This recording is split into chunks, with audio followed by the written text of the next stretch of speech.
What could it be? It's really just after my ass. He likes the clothes I wear.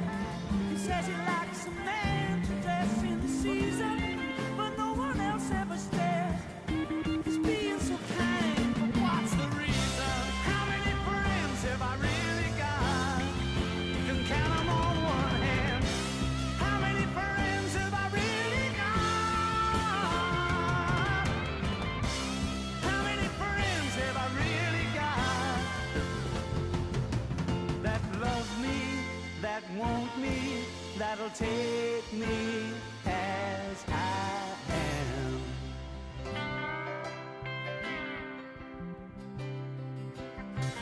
Suddenly it's a silver screen. Ah. Her face so beautiful. Hello. What up?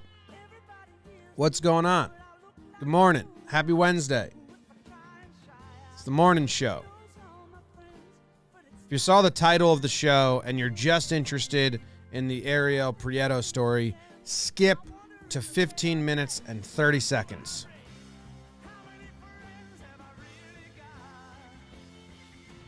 How many people do you think skipped to that time? I have no idea if we'll get to it at 30 seconds, but maybe we sent some people on their way. Anyway, welcome to the morning show.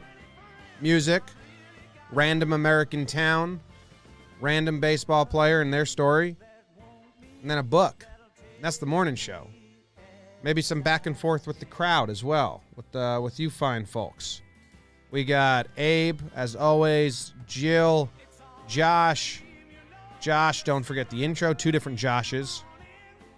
James, Kyle, Pineapple Lover 79, Suspect. Kevin Gartland, Shane Botkin, Jared Saw, doubleheader day, always an exciting day. Kyle in Periscope, T. Miller in Periscope, not Mr. Moon in Periscope. Matthew Williams on Facebook. What's up, everyone? How you doing? Morning. I actually got some sleep last night, so I'm excited. Hope everyone is doing well. The Who by Numbers is the album that we got going on today, or the song. I like this song a lot. It'd be a good intro for like an old family sitcom, like what's not Boy Meets World, the other one, The Wonder Years. How many friends do I really got? You can count them on one hand. And then the intro, it's like, you know, the 5 best friends all like putting their arms around each other, and then their families grow, and it's about that cul-de-sac in that neighborhood. I just wrote an intro song. All right, the song's already been written. I put it to a sitcom intro music. How many friends do I really got? Yeah, like The Wonder Years, someone said. Yep. It's perfect. It's beautiful. We did it. The Who by Numbers. There's their album cover. The whole album's pretty good. I like that album by The Who. Bam. Who will pitch game 1 today? I don't know. We'll do that. We'll do a lot of daily baseball talk on all the daily baseball shows we got going on today. Today we have 2 pregame shows that we'll be recording. We'll be live with Talking Baseball pregame show. We'll be live with Talking Yanks pregame show. And then we'll do another Instagram live pregame show in between the 2 Yankees games. We also have John Boy and Jake Radio. That'll be live today. And also Jake's Wake and Jake will be live as well. So those are all the live shows you can tune in today if you're looking for background noise or something to pass the time while you're going on with your day. And we'll talk about baseball then. In the meantime, shows that were recorded yesterday that are out today. Talking Yanks, Sharp Stats, Katie Sharp, Queen of Stats. Talked about that Paxton's still bad. Gary's framing on defense. Judge is just overall going crazy, and all the analytics and stats support it. And same with Gio Urshela and the defensive metrics and his offensive metrics, and if he is getting lucky right now, or this is just who Gio Urshela is right now. So Sharp Stats is always a good episode for people that love the informative stuff. Talking Giants is still rolling, ripping, and roaring. Daily episodes. If you're a Giants fan and you're not tuning into that, you're dumb, in my opinion. Like I said, John Boy and Jake Radio will be live at 10 o'clock, and Talking Baseball is out. Trevor's Tidbits. We talked about Cespedes. We talked about Soroka. We talked about the Cardinals. And then we went around each division and buy or sold stock on It was, well, not really sold, but on the teams that are in first or second that we didn't expect to be in first or second, are we buying the stock or are we letting it sit for a little bit? Bam. That's everything that's going on today. I forgot to switch my hat to my not gross one. Now I'm dressed for success. Look, I'm going to keep this hat as clean as possible. Also, today on the to-do list, I put a bookshelf, a floating bookshelf that can go right there. So all the books that we always read, you know, like the staples. Whoa! The book hit the X on the sound bar, which is the news soundbite for John Boy and Jake Radio. So all the books that we usually read, we can just have sitting right here next to me, and then I can grab them.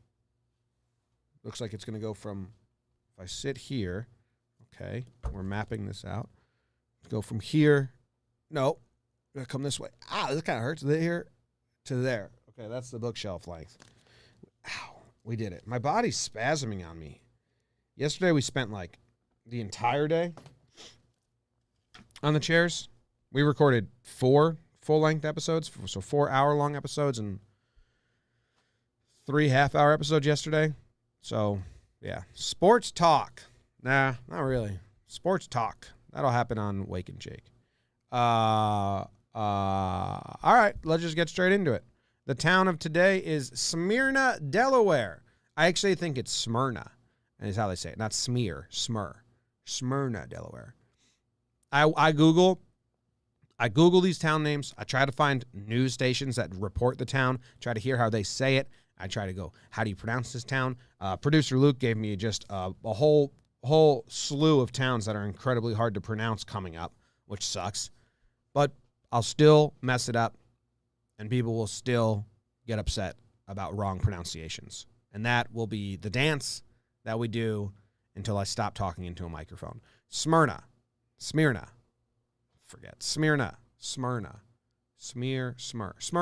Delaware. Smyrna, Delaware. Gross name any way you slice it, not into it. Let's take a look at the Google Maps where this sucker is. Bam. It is right by the Delaware Bay. There's a museum, Bombay Hook National Wildlife Refuge, across the bay from New Jersey. How about that? The whole computer just did something. Hope it's still working. Smyrna. Luke did that on purpose. I think he did. Wow, this section of Delaware is so skinny. I guess Delaware is small, but like, look, you're pretty close to Maryland. You're pretty close to New Jersey. I wonder how long it is each way. There's a Walmart distribution center. I really don't want to do this because I don't think it's interesting at all, but this is kind of the whole show, is I just get to choose what I want to do.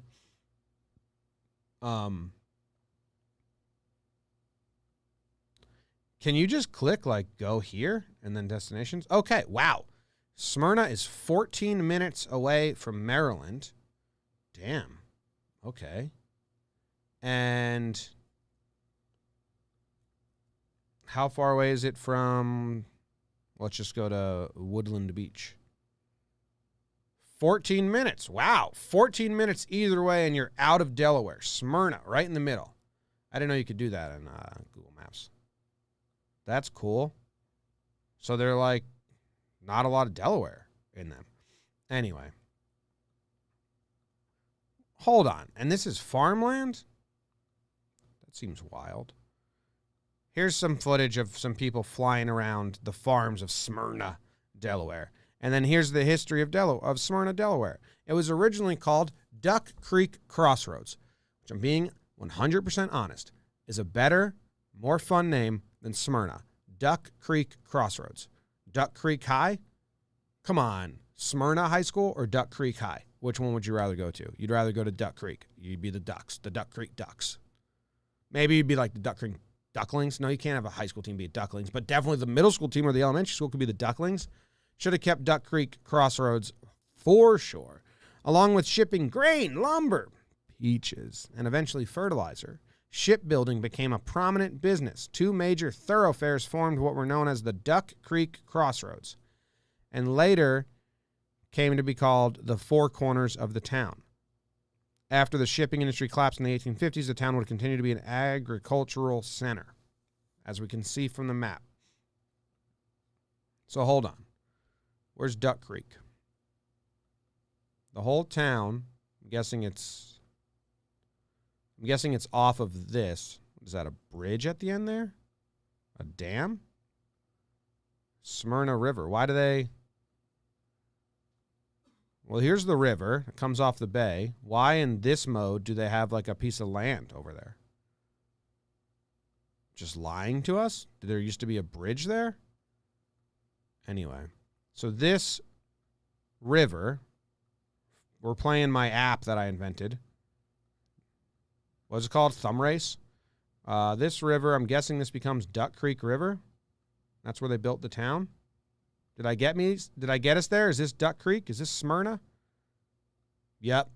Nailed it. I just traveled our way to Smyrna. That's why you guys are called the tourists, and it's not because I wear the hat.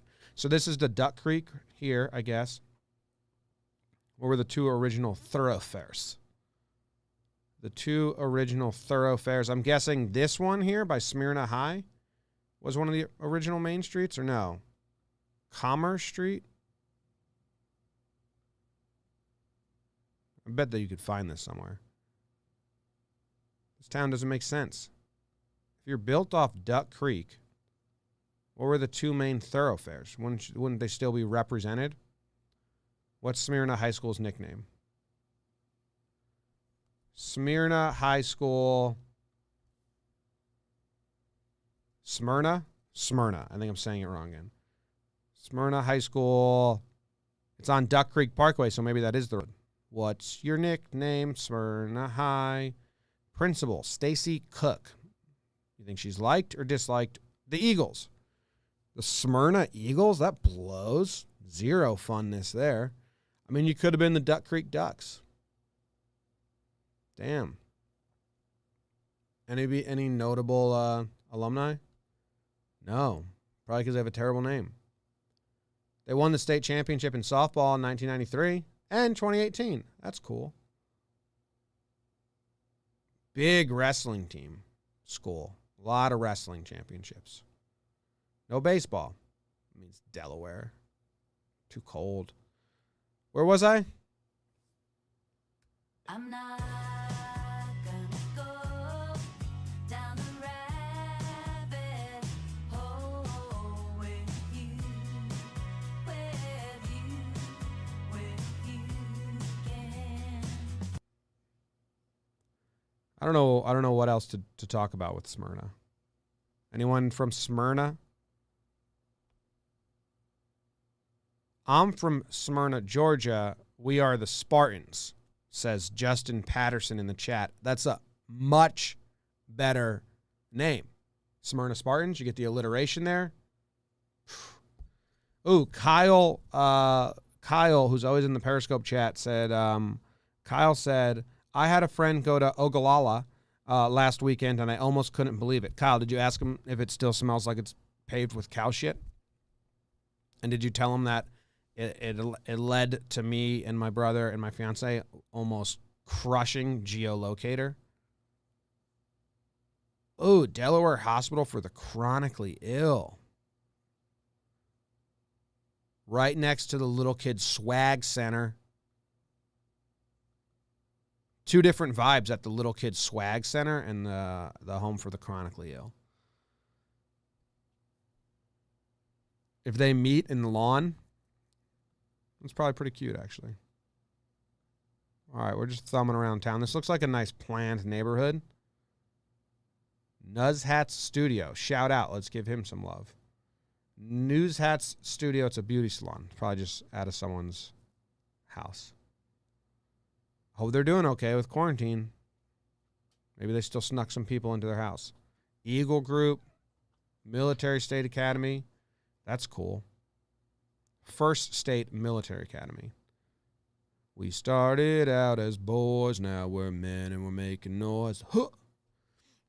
10 points if you know what song that's from. 10 points. Well, we're going to start keeping points here. Scruffy to Fluffy. All right, I'm literally just reading reading town names in Smyrna. And that's all I have to say about that. The random baseball player of the day is much more interesting than Smyrna. Someone in the chat just said Delaware makes no sense. It's depressing. Yeah, sure. Kyle in Periscope update about Ogallala. He said absolute cow shit. Nothing but trucks. Showed him the episode.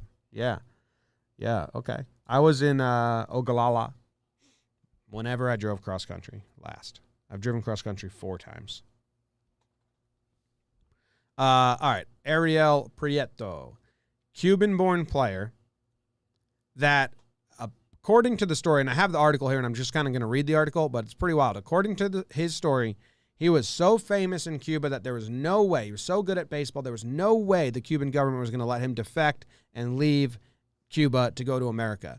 He thought the only way he could possibly do that is if he pitched like absolute shit, blew out his arm, faked injuries, and they forgot his name, and they didn't like him anymore. And he did that, and he got his visa, and he came to the U.S. That's the story that he's saying. I have it right here. Maybe we can speed read it a little bit. Let me see if I can put it on the screen for you guys. But it's kind of a... Whoa. Fix it. Producing and editing on the fly. Trying to make it so you can read along with me. Jennifer Frey wrote this article in 1995. Oh, okay. Old one. Thanks for writing it, Jennifer. We all appreciate it. You think she's still writing for WAPO? People call the Washington Post WAPO. Seriously. Always blows my mind. I'm like, you can't really be calling it that. All right, you ready? Ariel Prieto decided to become a nobody. That was his secret. All his adult life, Prieto had been a hero, a baseball star in his country, Cuba, where baseball is, as he described, all that there is to love. His talent made him famous, gave him privileges most Cubans could not comprehend. It also made it impossible for him to leave. To flee Cuba and realize his dream of playing professional baseball in the United States, Prieto had to defect or be approved for a visa. He was not allowed to travel out of the country, so defection was not an option. And he would never get a visa as long as he was a gem on Fidel Castro's beloved national team. So he gave up his talent, at least for a while. In the winter of 1994, I got stuck in a blizzard. I was 5 years old. I thought I could jump on top of the snow from my little front porch and land on top of the snow mound. I couldn't. I fell face first in, my legs kicking out of the snow, my face covered in snow.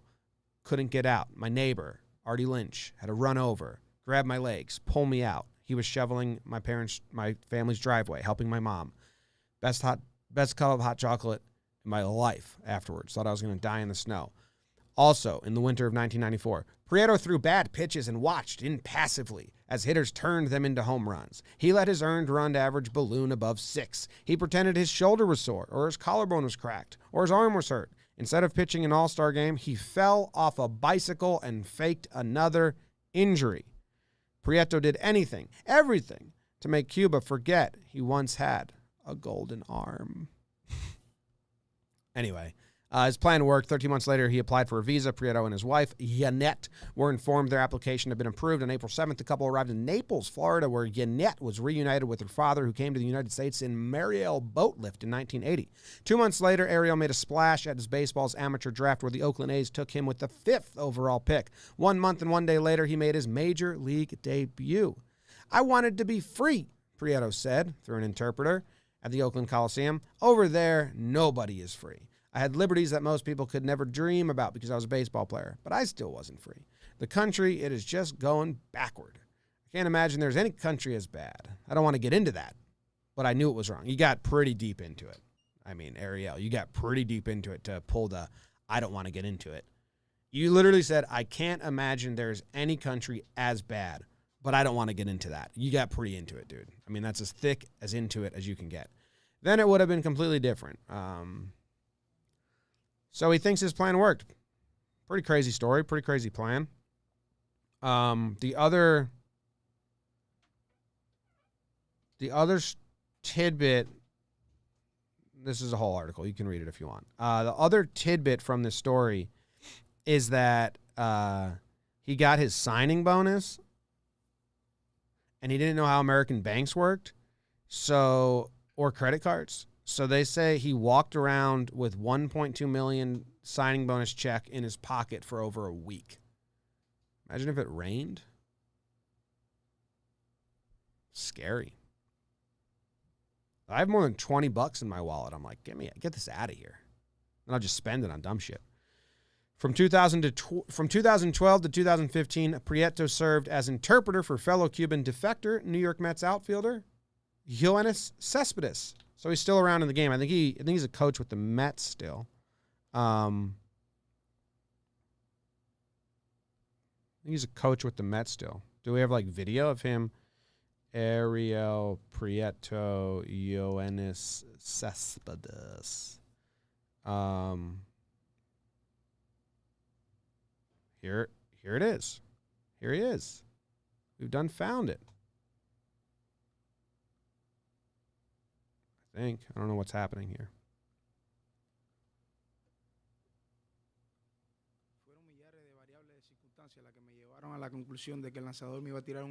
Here's our dude. En ese momento decidí hacer mi swing de lujo y saqué la pelota por encima de la cerca del jardín opuesto. He say, I see the ball, hit the ball. Wow.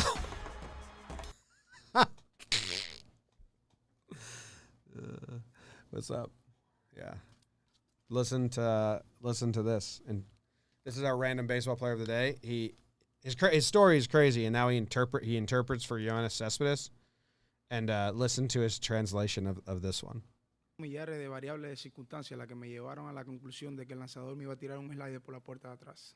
En ese momento decidí hacer mi swing de lujo y saqué la pelota por encima de la cerca del jardín opuesto. He's just looking at his phone. He say, I see the ball, hit the ball. That's pretty good. It's pretty funny. That's pretty good. Morning. Ariel Prieto? Prieto? I don't know. How do you say it? Prieto? He's a pitcher, right? Yeah. He defected from Cuba. He was intentionally bad, so the Cuban team would be like, get out of here. We don't like you. Right. Yeah. Remember when that was a thing? Every Cuba road trip, it'd be like, who's gone this week? Yeah. Fun times. Miss the good times. Good morning, crew. Nice shirt. When are we going to wear it together? Oh, Roosevelt's studio. Roosevelt. Coming to you live from the Roosevelt studio. RSV. This I was shirt- thinking about how much I love you on the car ride here today. Yeah, I was listening to the song of the day, The Who. How many friends do I really have? I can count them on one hand. I was like, Jake's my best friend. Yeah.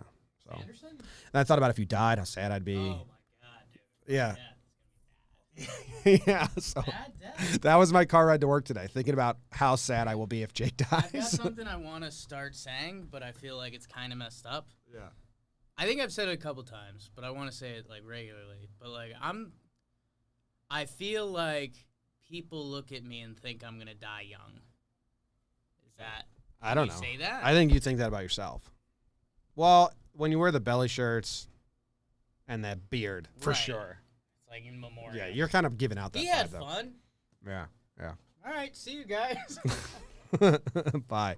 I think that translation was a joke commercial. Like, I think that was bad on purpose. But that's probably my favorite random baseball player we've had in a while. I don't know. They're all pretty good, man. You go into these players' stories and you can always find something interesting or good. It's kind of shocks me every time a random player and then bam. All right. I don't know what else. What's next? That's all I have to say about Ariel Prieto. And that's all I have to say about that. The book today is Kissed by a Fat Waitress. I always want to say Kissed by a Fat Drunk Waitress, but that's not the title. I don't know why I always say that. I think I've probably told you guys about Dan Fante before. I really like Dan Fante. His dad, I told you about his dad, John Fante, who wrote Ask the Desk, which Colin Farrell starred in the movie version of it. And Bukowski found Ask the Desk in like a library and made it famous like 50 years later. Well, Dan Fante is that John Fante's son, and he passed away a couple years ago. I've read everything he wrote, I believe. I think he's got like 5 novels, a play, and maybe 2 sets of poems. really raw writing. Like kind of like, I think some of them would be like, you guys would be like, dude, that was too much for me. Like really like alcoholic, sad life, raw writing, like that style of Bukowski and all those guys. But I like him a lot because of that. Like one of his poems or short stories always says, his quote was like, what I do is take my heart out of my chest, throw it on a piece of paper and hand it to you.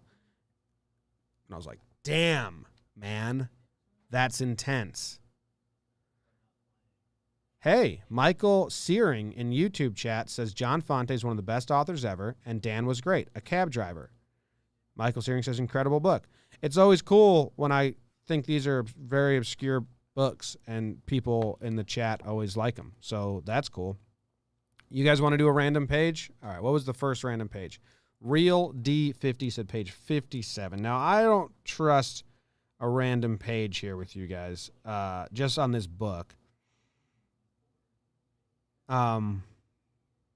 Yeah, no, like that's way too brash for me to read. Gotta find one that's not as brash. But that's a lot of words that I just don't care. I really want to say out loud. I'm excited for Searing that he knew this book, and he knows the Fantes.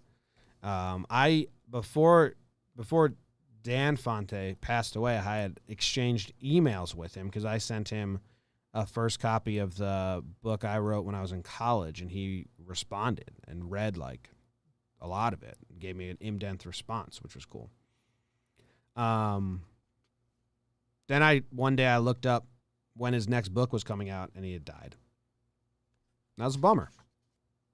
For years, all right, we'll do this one real quick. It'll be a quick one. And as always, I think there's people shocked that are like, this dude's about to talk about books and read a poem, and yep, it's the end of the show. For years, I thought talking to the gods was an exercise done privately under unforgiving, distant stars, ridiculous, unrequited prayer done by staring at old, cold books with mean small print. So his version of religion and talking to gods was always like praying by yourself in a room with the Bible. But then I discovered that just ain't it at all. God can be found in the thank you voice of the guy at the counter at the 7-Eleven, or the quietness of a stranger's parking lot smile, or the rattle of weeds across a dry summer Mojave, or watching my untethered fingers jumping across the keys, deep in the middle of typing 3 hours worth of truth. God, for me, turned out to be a conscious choice, a self-evoked experience, just like love. A lot of, like, there's another poet, his name is Derek C. Brown, and he has a poem called 2 Fingers and a Dot or something. You can watch it. It's more like spoken word poetry than written poetry, Derek C. Brown. I like him too. And he has a poem about this too, and I think it's a common theme that people write about is like, you know, believing in something doesn't always need to be this big thing. And I don't use those big words like God is in the random smile. I've talked about with you guys on here, I just love mundane happenings. I just love walking around the city and seeing shit that like happens every day, and you're like, that's kind of sweet.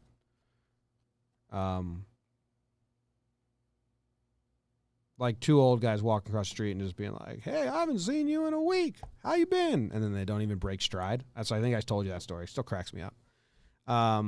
Jimmy, are you a fan of Frank O'Hara? I've read. Well, let me try and figure out which one. Frank O'Hara. I think that.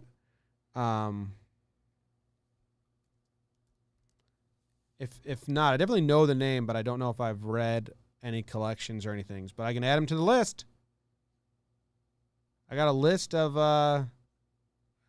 suggestions here. We still got the of Princes. We got novels in 3 lines, rainbow stories. I keep all the suggestions here, and when I get around to it, I'll pick them up or I'll read them. Nice. I appreciate John Boy making sure he doesn't read anything inappropriate, especially since high schoolers might be tuning in.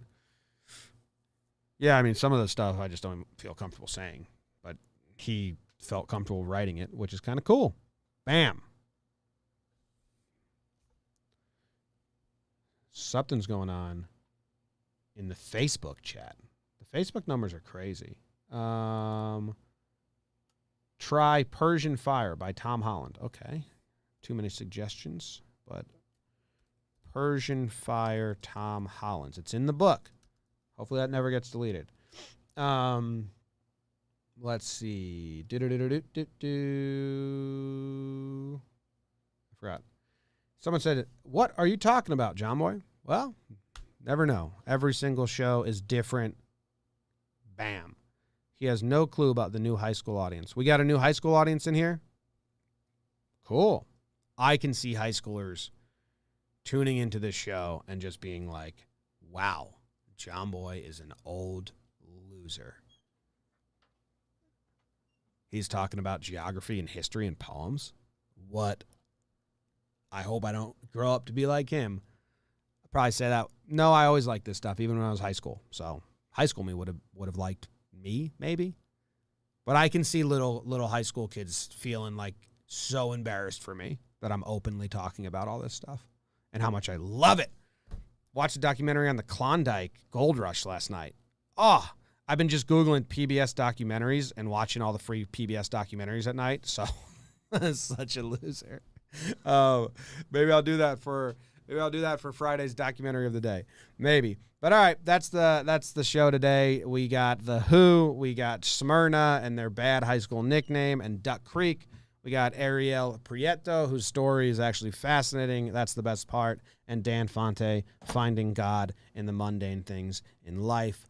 That's the show. I appreciate you guys for hanging out with me, and I'll be back tomorrow. Doubleheader day. Yankees play 2 games. I'm going to be very excited about that. Hopefully there's no rain, and hopefully I'm not up until midnight again because I finally got a good night of sleep. I'm excited.